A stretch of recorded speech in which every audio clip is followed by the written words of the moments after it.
那么小红书曝光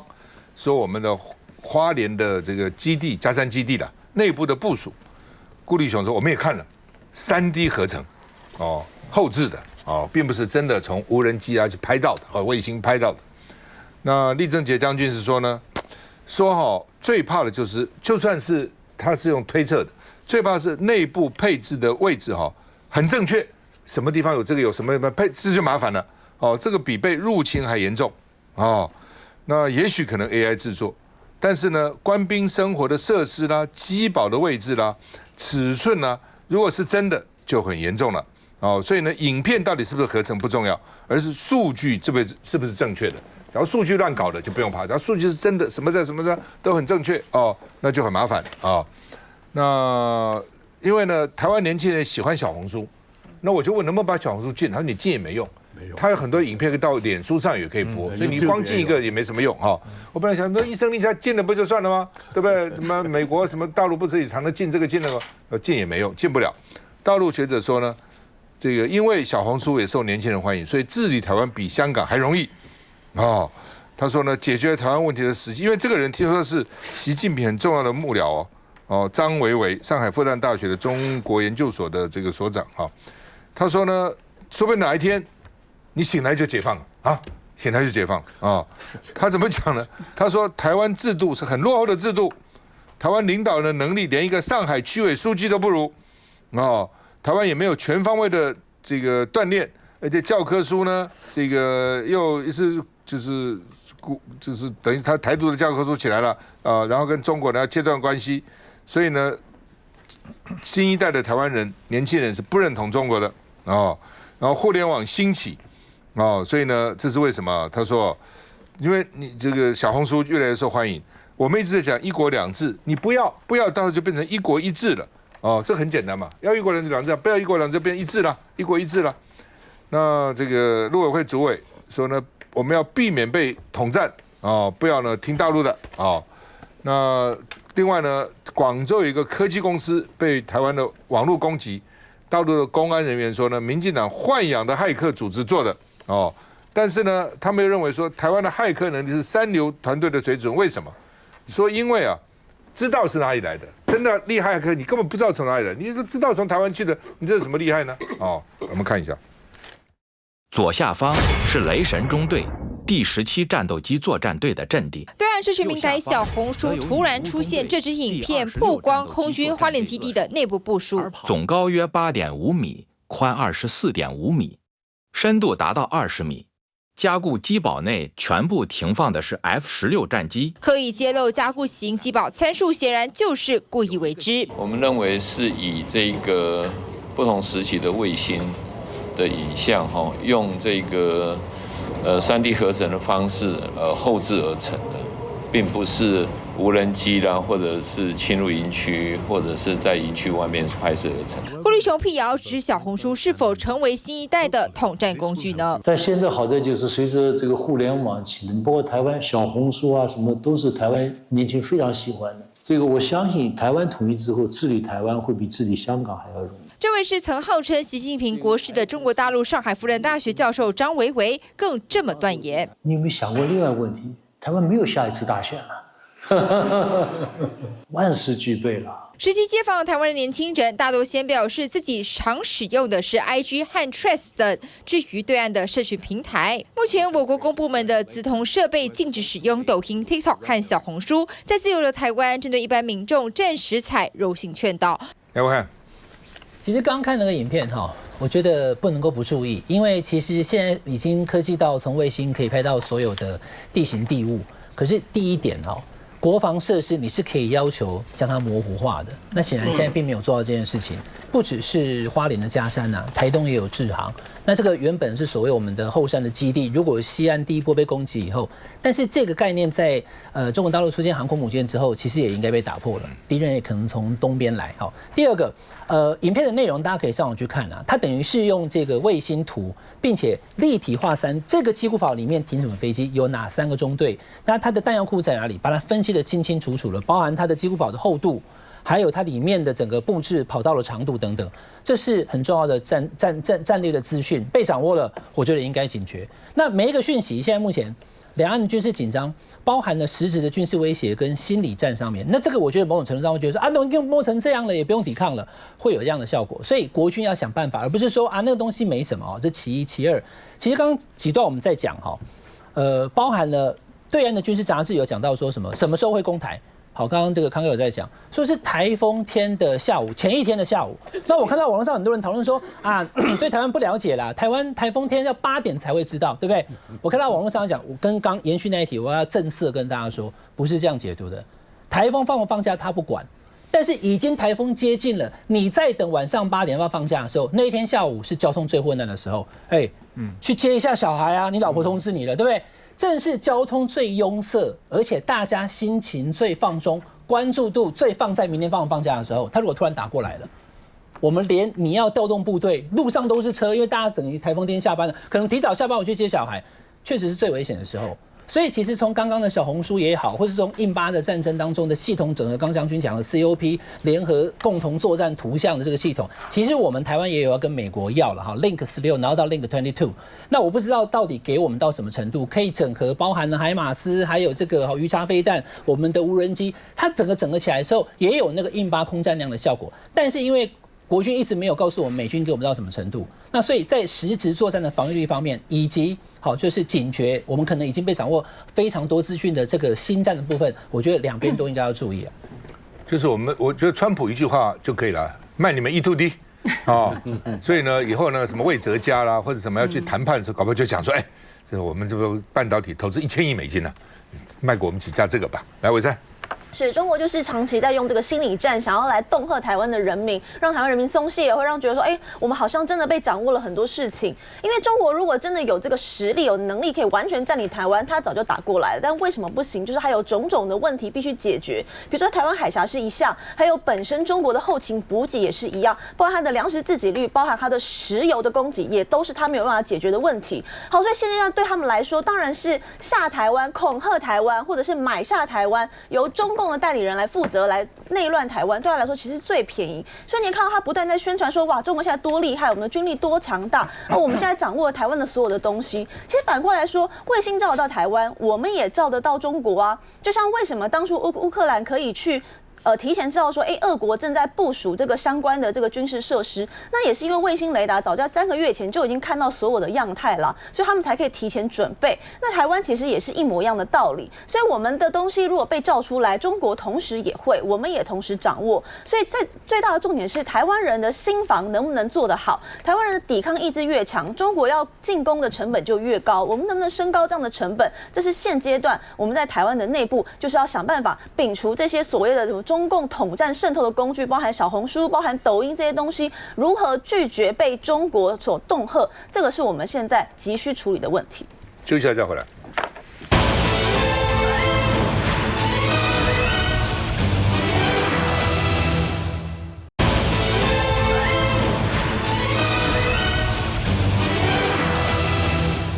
好吧，今天的新台币汇率升破30块大关啊！本来大家一直认为30元是央行会守的这个底线啊，结果呢看起来央行说它柳树理论，随着形势摆动，然后必要的时候加一点柴火啊。那蔡明忠董事长呢，他讲他说不是只有外销厂商受影响，因为外销厂商成本增加，他说因为大家现在不确定，再加上呢外销不好，内需也会减少，因为没有钱啦。很多人就不买了嘛，所以大家不要以为说只是这外销，他说也会影响内需消费，所以你台币如果一直升的话呢，对产业会造成压力，所以他说这个怎么办呢？就是说希望台币就算升，因为现在可能挡不住，因为在谈判关税嘛，希望能够缓升了，慢慢一步，不要一下子升，大家措手不及，所以呢能够缓升最好而不要一次就升了啊。那另外呢，这个和大集团董事长这个沈国荣，他是赖清德的资政，总统府资政。他说机械产业可能会裁员了。他说为什么？他说因为工具机或者机械设备厂，就是台中那边很多我们做得很好的。他说毛利最多就25%嘛。毛利是什么？是扣掉各种成本以后呢？你最后剩毛利，毛利还要再扣，还要再扣各种费用啊，等等一堆薪资啊，什么房租一大堆乱七八糟，最后才是纯利，税前纯利，还要交税，所以呢，你现在毛利不到25%，一下升了11%，现在已经升了10%多了，从4月到现在，那剩下毛利只有13%了，那13%你只能付研发、管销、业务等间接人事费用，连银行利息都付不出来。你跟银行贷款要付利息啊，都付不出来，所以这就很惨了，所以呢，这个在这种情况也没有办法跟客户报价，也不知道到底怎么办，还有关税，现在只是汇率啊，还没加关税啊，关税再加10%，它现在剩下13%，再加10%，10%已经是最低了。川普看起来给英国是贸易逆差，都10%，那其他国家呢？大陆30%，那你要多少？10%到30%中间好不好？你只要一超过13%，这没有毛利了。那没有毛利怎么办呢？那怎样？关厂或是涨价？涨价人家有没有可能卖掉呢？你能不能竞争得过呢？都是很大的问题哈。所以呢，这个沈国荣董事长就说很麻烦哈。那现在今天逼近29.8大关了哈，所以呢压力是蛮大的哈。而且现在美国跟台湾谈判还没决定啊。你决定好像还不知道，我们说是最优先的几个国家地方，但是呢，也不知道怎样，所以呢，说到底要怎么升值还蛮尴尬的哈。那汇银是说呢，这个礼拜可能会升破29.59之前有人说可能到了28点多，央行还说那是猜的了，不可能，但是看起来很快就逼近了。我们看一下，台币的升值对我们台湾产业造成的这个压力，大家对景气看法都保守嘛，那一定是荷包会拴得比较紧。只是川普扬言要课征欧盟关税50%，过个假日又喊卡，也让全球对美元资产失去信心，美元再度走弱。这周以美元兑换台币汇率升破30元大关，来到29.935元，写下2年多来收盘新高后，周二早盘再一度升到1.15角，冲上29.82元，已经是连续6个交易日升值。就怕民众过度恐慌，推升换汇之乱。就有寿险业坦言，台币升值1角将亏损17亿，只是除了寿险业需要用到美元买燃料的行业，也可能受到波及。裕民股东会时强调，还没有避险措施可以降低损失，只是新台币到底会升到何时？专家分析，半导体关税还没有出炉前，投资人且战且走，股汇就不太会有变化，汇率预估会在29.8到30.3来回震荡。来，赖委员哈，你这个专家哈，财政委员会的老委员哈。第一个2个问题，第一个台币到底会升到什么地步？第二个关税什么时候才决定啊？这2个是连在一起的。是啊，台币升到多少，大概没有人敢去讲了。有人预测到28.5，有人说29。我个人认为是因为关税没有谈定，它属于关税的一部分，那现在杨金龙，各位你可以想一下，想这个概念。央行的外汇存底多少？5800亿美金请问每一天那个外汇市场成交量多少？20亿、30亿？请问他要干预能不能干预？你别说干预了，我要进场去调节一下。可以啊，绝对可以啊，绰绰有余啊。5800亿对你20亿的成交量算什么？现在就是问题在于，第一个央行担心我这样进去干预太深，又说我这个汇率操纵国，另外要下关税哦。你现在已经是观察，现在是观察名单了，3个条件满足2个条件，所以你再加一个的话，说操纵你看你操纵，那这个所谓操纵不操纵，老美主观决定了，老美认为说你没有操纵，那就没有操纵，就放过你，只是观察员，他不给你处分。如果认定是观察，认定是操纵国，那这个东西一来又是加70%的关税。现在呢，我们原来好高兴哦，政府好棒棒哦，参加第一波的这个关税谈判。现在大家发现说，大家都不要第一波，没有人要第一波，因为越早越不好。到现在为止变成一个示范嘛。可是现在问题就在于今天我刚看到那个蔡董事长讲一句话，我就有一点保留。他说台币应该缓升了，不要急升了，这不能说不对哦。但是你看到那个日本的广场协议，它就是缓升2年，造成这样子经济大衰退30年了。为什么？大家就知道说，这个热钱会一直进来，因为缓升嘛，就是它一定会，比如说我们要讲，这个要到年底我就升了28块，明年升了25块，就大家都知道了，那就钱就慢慢进来呀，外面的钱就越进来呀，我什么事都不要做，我只要有办法，这个要逃过这个央行的检查，然后呢，我就可以坐在这里，就等着台币升值，升10%、升几%，以后钱再出去。就变成这个样子啊！就外国的投资者可以来这个或者土鹰，你马上就可以来这个套利，这个清清楚楚就看得到。那现在就是因为关税没有搞定，我要跟各位报告，我们现在台币已经升了11%了。按照你刚刚讲，4月到现在，这个要把它加到关税里面啦，就看我们政府谈的结果是多少。你关税如果再给你10%，就等于21%。对，我们现在谈出来的现在是说，一般都估算15%到20%。那是表面的，再把关税加进来，就是25%到30%，那不是跟32%一样吗？就跟政府怎么谈，除非你真的有办法谈出来说0，那绝对鼓掌啊！但是全世界现在连英国跟他是同种同族都10%了，而且美国一年赚英国100多亿美金，英国赚这么多钱。我本来认为说大概英国是底线10%，对，然后大陆是天花板30%。但他昨天又说是欧盟要差他50%，所以就川普到底想是什么？变来变去，真的不知道到底会怎样哈，真的不知道。怡珍，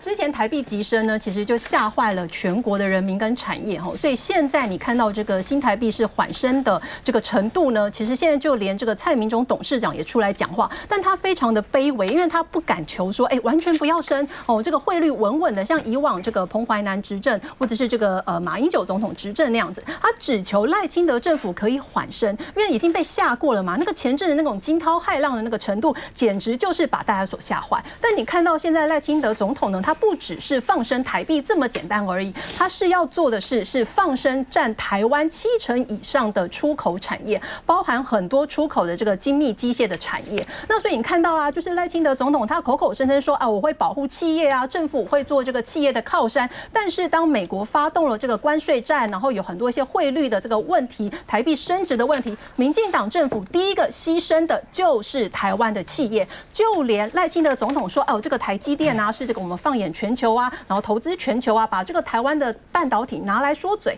结果呢，当美国有意对这个半导体去加税、加关税的时候，却是台积电自己出来说，我向美国递交这个意见书，然后台积电自己去跟美国谈说，那我自己要取消投资计划。那反观赖清德总统，他有说一句话吗？他有去站在台积电的后面，有站在所有台湾出口的这些产业，为大家说一句话吗？我们刚刚看到这个沈国荣资政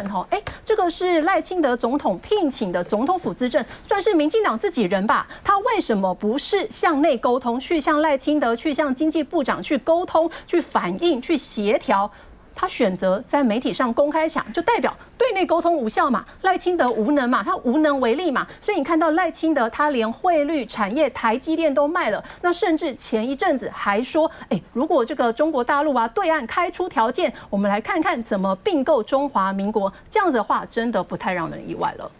易政委。我觉得台湾现在很辛苦面临那个内外交迫了对外以军事上来讲因为美国的这个新孤立主义那美国的领导阶层都认为说，就是不要去打跟他们没有什么关系的战争你看美国川普总统连那个国际生都可以从哈佛赶出去连外国人到他们那里读书算是对他们有贡献的，交学费啊，促进美国更伟大的这个他都可以，然后所以就是反正就美国优先嘛 ，America First。那到更不要想说他会派美国人的子弟到海外去参战，这个是不会发生的事情。我想大家应该看清楚这一点。那我实际上觉得很遗憾是，从1996年那时候台海危机到现在将近30年这30年当然这个台海的这个两边大陆跟台湾两边的不管是经济啊、军事啊，都大幅这个消长。影响相当大。以前我们在那个台海危机那个时候，我们还觉得我们有一定的能力嘛。那到现在，当然经济比不上，大家没话说了。当然最近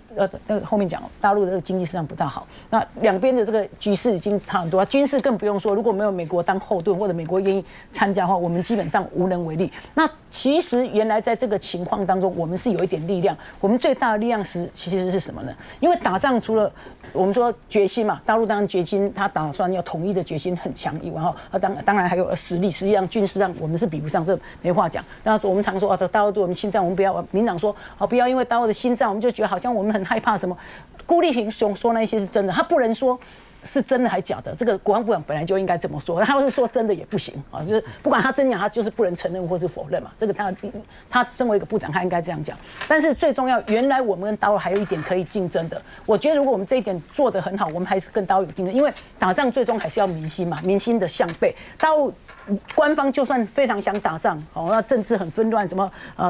政治不稳定，他想打仗，团结他的枪口一直对外，他的民心也要可以啊，不然大陆如果自己内部暴动的话，他来打我们也没办法。那我们唯一有的强项是什么？是我们的制度，就是我们的民主制度。当大陆的大部分人民如果有多交流，看到说我们的民主制度，他们来了以后，反而被我们统战说，我们喜欢台湾民主制度。大陆的官员来，我们就说，你们这个制度很好的时候，大陆就像上层非常想打仗，民心也会改变，也会对他们有牵制的影响。问题是现在民进党的执政，让大陆人都觉得说，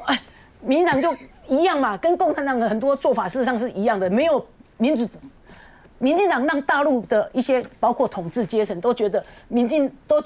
主制度，台湾的这个民主没有比较好，在民进党这样的领导之下没有比较好，所以我们连大陆的百姓的民心都会失去，这个是我们最辛苦的部分啊，所以我觉得很可惜啊，这么几年来这样的变化实在是对我们影响太大。继续再回来。